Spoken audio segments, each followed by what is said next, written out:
తూర్పుగోదావరి జిల్లా గోకవరం మండలంలో గంజాయి అక్రమ రవాణాను పోలీసులు అడ్డుకున్నారు. కింగ్స్ డాబా సమీపంలో ఒక షిఫ్ట్ కారులో గంజాయి రవాణా జరుగుతుందని తెలుసుకున్న పోలీసులు దాడి చేసి పట్టుకున్నారు. 59 కేజీల గంజాయిని స్వాధీనం చేసుకుని షిఫ్ట్ కారును సీజ్ చేశారు. గంజాయి రవాణాపై ఉక్కుపాదం మోపుతున్నట్లు కోరుకొండ సర్కిల్ ఇన్స్పెక్టర్ మూర్తి తెలిపారు. పోలవరం జిల్లా రంపచోడవరం మండలం పరిసర ప్రాంతాల్లో 2 వ్యక్తులు గంజాయి కొనుగోలు చేసి విక్రయిస్తున్నట్లు తమ విచారణలో తేలిందని అన్నారు. గంజాయి స్మగ్లింగ్ అరికట్టేందుకు ప్రత్యేక నిఘా ఏర్పాటు చేసినట్లు సిఐ మూర్తి తెలిపారు. అవుట్కట్స్లో కింగ్స్ డాబా సమీపంలో ఒక లేఅవుట్లో ఒక గాంజాకి సంబంధించినటువంటి ఒక అక్రమ రవాణా జరుగుతుందనే సమాచారం మేరకు ఎస్ఐ గారు మరియు ఎంఆర్ఓ గారు సిబ్బందితో వెళ్ళి దాడి చేయగా అక్కడ ఒక మారుతి స్విఫ్ట్ కారు, అదేవిధంగా ఒక 59 కేజీలు గాంజా, ఒక 4 వ్యక్తుల్ని ఉన్నారు.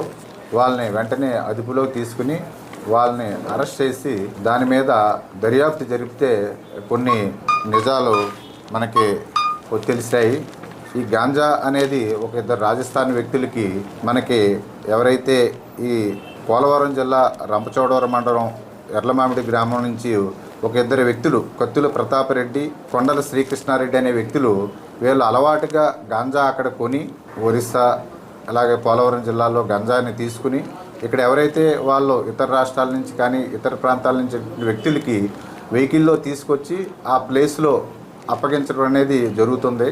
అలాగా ఇంతకుముందు ఒక 3-4 కేసులు కూడా వాళ్ళు చేశారు. అదేవిధంగా ఈరోజు వాళ్ళు చేస్తుంటే ఆ సమాచారం తెలిస్తే ఎస్ఐ గారు ఇందాక నేను చెప్పినట్టుగా ఆ సిబ్బందితో ఎంఆర్ఓ గారితో వెళ్ళి వాళ్ళ మీద దాడి చేసి అరెస్ట్ చేయడం జరిగింది.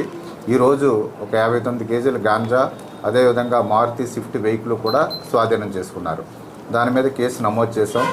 వాళ్ళ గత చరిత్ర ఏంటంటే ఇలాగా గత కొంతకాలం నుండి కూడా వాళ్ళు ఒరిస్సాకు చెందినటువంటి పంగి శ్రీధర్ చిత్రకొండ, అదేవిధంగా గణపతి అతను కూడా చిత్రకొండ, వీళ్ళందరూ కలిసి వీళ్ళు అక్కడ ఈ గాంజాని కలెక్ట్ చేసుకుని వీళ్ళ ద్వారా ఇద్దరు వ్యక్తుల ద్వారా ఇతర రాష్ట్రాల్లోకి ఇతర ప్రదేశాల్లో ఉన్నటువంటి వ్యక్తులకి అమ్మటం జరిగింది.